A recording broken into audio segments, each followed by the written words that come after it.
N번방, 아동 성착취물 사이트 운영 등 강력 성범죄 사건이 연일 보도되면서 가해자들을 엄중 처벌해야 한다는 국민의 공분이 거세지는 가운데 성범죄자에 대한 강력한 처벌 요구가 쏟아져 나왔다. 그러나 관심에 비해 아쉬운 구형으로 판결에 대한 비판이 거세지고 있다.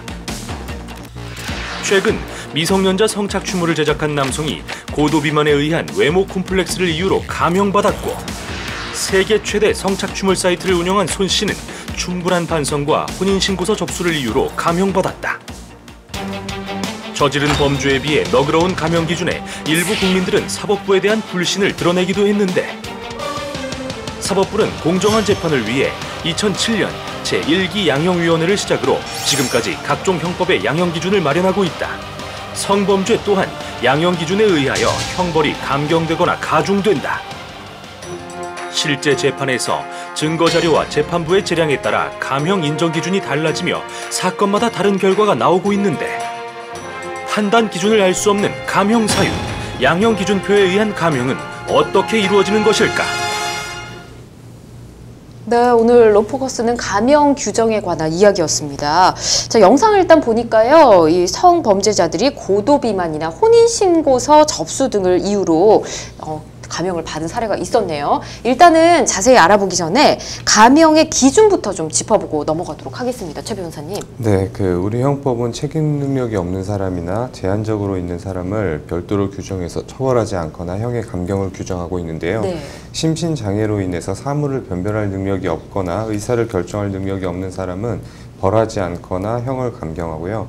농화자의 행위는 형을 감경하고, 이제 정할 수 없는 폭력이나 자기 또는 친족의 생명, 신체에 대한 위해를 방어할 방법이 없는 협박에 의해 강요된 행위 역시도 벌하지 않는다라고 되어 있습니다. 즉 형사 미성년자, 그리고 심신상실자, 장애자, 강요받은 행위 등의 경우에는 처벌하지 않거나 형을 감경받을 수 있는 거죠. 그렇군요. 근데 뭐 이제 고도비만이나 혼인신고 뭐 이런 두 사유가 감형 사유가 되는 게 좀 사실 쉽게 이해하기는 어렵습니다. 그래서 오늘 로포커스에서는 이 다양한 이유로 감형을 받은 사례를 들어서 좀 구체적으로 내용을 알아보도록 하겠습니다. 일단 감형 사유 첫 번째, 술을 마셔서입니다. 이게 사실 국민들이 가장 분노하는 이유 중에 하나잖아요, 황 변호사님. 네, 그렇습니다. 우리나라는 유독 음주 후에 저지른 범죄에 대해서 널브러운 편이었습니다. 네. 국민들 사이에서도 가장 이해할 수 없다라고 감형사유 대표격으로 꼽히는 것이 바로 심신미약을 근거로 하는 주취감형인데요. 네. 주취감형이란 말들 많이 하시죠. 이 조항이 적용된 사례 중에서 국민들의 가장 큰 공분을 샀던 사례는 바로 조두순 씨 사건입니다. 네. 2008년도에 아동을 잔혹하게 성폭행한 조두순은 당시에 만취 상태라는 이유로 심신미약이 인정되어서 검찰이 무기징역을 구형했음에도 불구하고 1심 판결에서 징역 12년이 선고되었고 항소심도 그대로 유지가 되었는데요. 이 사건은 성범죄에 한해서 음주 또는 약물로 인한 심신장애 상태인 경우 감형을 제한하는 특별법 조항, 성폭력 특례법 제20조이죠. 이 규정을 생기게 하는 계기가 되기도 하였습니다. 그렇군요. 아, 이게 술을 마셨다는 이유로 감형을 해준다는 건 오히려 술을 더 마셔라, 뭐 약간 부추기는 그런 느낌이 살짝 들기도 합니다. 자, 그러면 감형 사유 두 번째 좀 알아보도록 할게요. 앞서 잠깐 언급을 했었죠. 고도 비만이라서. 아, 비만이 감형 사유가 되는군요. 네, 비만이라는 것 자체가 감형 사유가 된다라기보다는, 네. 이제 비만이 좀 심각해가지고서는 어렸을 때부터 굉장히 불우한 성장 과정을 거쳤다든가, 예. 아니면은 또 이제 비만으로 인한 컴플렉스가 굉장히 심해서 이제 정신적인 문제를 겪고 있다거나 한다면, 네. 이제 그런 점들을 참작해 줄 수는 있지 않을까라고 생각이 드는데요. 실제 사례로 미성년자를 협박해 성착취를 자행한 남성에게 법원이 고도 비만으로 인한 외모 콤플렉스를 이유로 선처를 해서 논란이 일었던 적이 있습니다. 1심 재판부는 네. 잘못을 인정하고 깊이 반성하고 있는 점 등 다양한 이유와 함께 고도 비만으로 인한 외모 콤플렉스를 이제 그로 인해서 이제 주로 인터넷상으로 타인과 교류하다 보니까 이제 경솔한 판단으로 인해서 범행에 이르렀다고 하여서 네. 징역 2년 6개월의 형을 내렸었는데요. 아동 청소년 이용 성착취물 제작죄는 이제 최소 징역 5년형이 나와야 되는데 판사의 감형으로 인해서 이제 2년 6개월 형이 나왔었던 거죠. 아, 그랬군요. 완전 반으로 줄어들었군요. 참 이해가 되지 않는 부분이긴 합니다. 자, 그러면 저희는 감형 사유 세 번째 한번 들어보도록 할게요. 앞에도 언급이 됐었죠. 결혼으로 부양할 가족이 생겨서입니다. 영상에서도 보셨었는데 혼인신고가 감형 사유가 되는 이유는 뭘까요? 혼인신고 자체를 감형 사유로 본다기보다는 네. 아무래도 어떤 형량을 선고를 할 때에는 선고함으로써 발생할 수 있는 여러 가지 효과를 생각하는데, 만약에 그 형량을 선고받는 피고인이 부양할 가족이 많다거나 라고 하는 경우에는 마냥 중형을 선고할 경우에는 또 한 가정이 파탄나거나 한 가정이 어려움에 처할 수 있기 때문에 아마 그렇게 선고를 감형하시는 것 같아요. 약 2년 8개월간 다크웹을 통해서 접속 가능한 아동 청소년 성착취물 사이트 웰컴 투 비디오를 운영했던 손정우 씨에 대한 처벌이 약하다는 논란이 많이 있었습니다.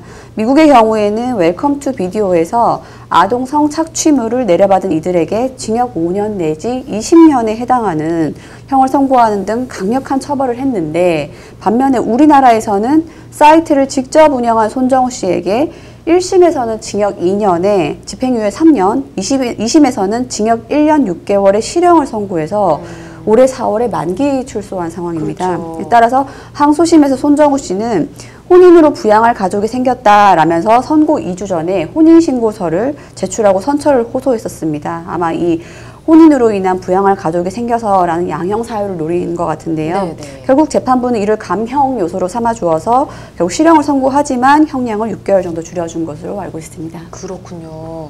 좀 논란이 됐던 내용이었습니다. 자, 그러면 감형 사유 네 번째 살펴보도록 하겠습니다. 반성문을 제출해서 이렇게 감형 사유 네 번째를 꼽아봤는데, 사실 저희도 상담하다가 뭐 반성문이나 이런 걸 좀 제출을 좀 자주 하셔라, 그러면 선처를 바랄 수 있다, 뭐 이렇게 말씀을 좀 드리곤 하잖아요. 근데 반성문은 좀 누구나 제출을 하는 거라서 이게 그렇게 감형에 크게 도움이 되나 싶기도 했는데 어떻습니까? 네, 그 반성문을 실제 제출하면 감형이 되고 있어요. 대표적인 게 이제 최근에 만취한 여성을 집단 성폭행하고 상대방 동의 없이 몰래 촬영한 성관계 영상을 11차례 유포한 혐의로 징역 6년을 선고받았던 예. 이제 전직 가수 정준영 씨의 예. 사건인데요. 정준영 씨 같은 경우에는 항소심에서 1심보다 1년 적은 5년형을 선고받았어요. 근데 이제 피해자를 집단 성폭행한 혐의로 같이 기소된 이제 최종훈 씨 네네. 같은 경우에는 피해자와 합의해서 1심에서 선고받은 5년보다 크게 줄은 이제 2년 6개월 형을 선고받았었고요. 네.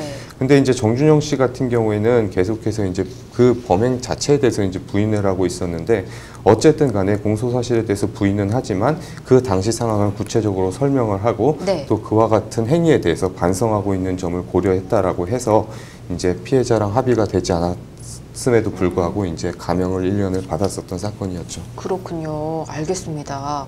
자, 마지막으로 한 가지 사유만 더 살펴보도록 할까요? 학교에서 제적당할 수 있어서 이게 감형 사유가 된다고 하는데요. 진짠가요?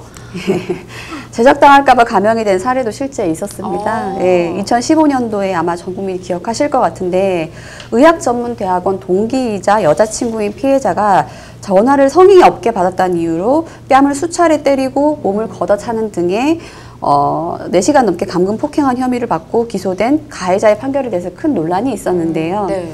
이 사건으로 피해자는 늑골, 골절 등 전치 3주의 상해를 입었었지만 가해 남성은 오히려 자기가 맞았다고 주장을 했었습니다. 네, 다행스럽게도 폭행 현장에는 녹음 파일이 있었기 때문에 피해자는 억울함을 풀 수 있었는데, 당시 그 가해자 피고인에 대하여 검찰은 징역 2년을 구형했었습니다. 하지만 법원에서는 죄질이 좋지 않다라고 하면서도 피고인이 의전원생으로서 집행유예 이상의 형을 선고받을 경우에는 학교에서 제적될 위험이 있다라고 하면서 벌금 1,200만 원을 선고한 사례가 있었습니다. 그랬군요.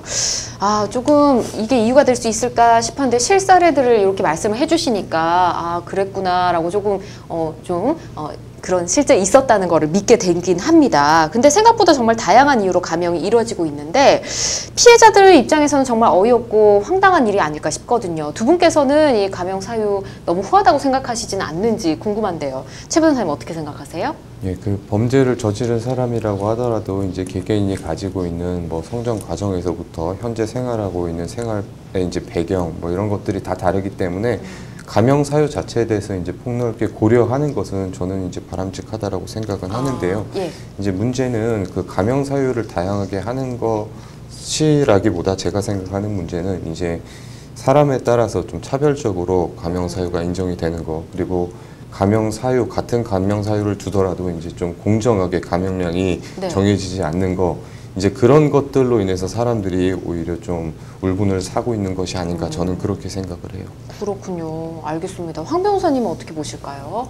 감염 사유가 어떤 것이 되느냐라는 건 참 여러 가지가 있죠. 네. 오늘 이 사례를 진행을 하면서 이런 사례도 감염이 되나라고 저도 듣고, 물론 사건을 진행하시는 분들이야 그게 되게 중요하게 느껴지셨겠지만 네. 한 발짝 떨어져 생각하니까 참 납득이 안 갈 수도 있을 것 같습니다. 근데 감염을 인정해 주느냐 마느냐 문제는 결국 사회의 가치관이 어디에 있냐의 문제인 것 네네. 같아요. 가령 예전에는 주치 감경 같은 경우는 별 문제 없이 감경 인정해 주지 않았습니까? 근데 사실 따지고 보면은 술 마시고 그럴 수 있지 뭐라는 그 사회의 안일한 가치관이 반영된 게 아닌가 싶습니다. 뭐 경제범죄, 사기범죄라든지 성범죄 부분은 저는 아직까지는 좀 너무 후하다고 생각이 들고요.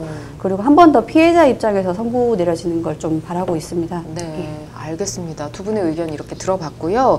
심신미약이나 음주나 비만, 뭐 감염 사유가 굉장히 다양합니다. 근데 아무리 가벼운 범죄라도 이 정도는 감염받을 수 있지 않을까라는 생각으로 범죄를 저질러서는 절대 안 되겠죠. 감염 받는다고 해서 죄가 없어지는 건 아닙니다. 자, 이렇게 말씀을 드리고요. 여러분께서는 지금 생방송 법률 상담 함께하고 계십니다.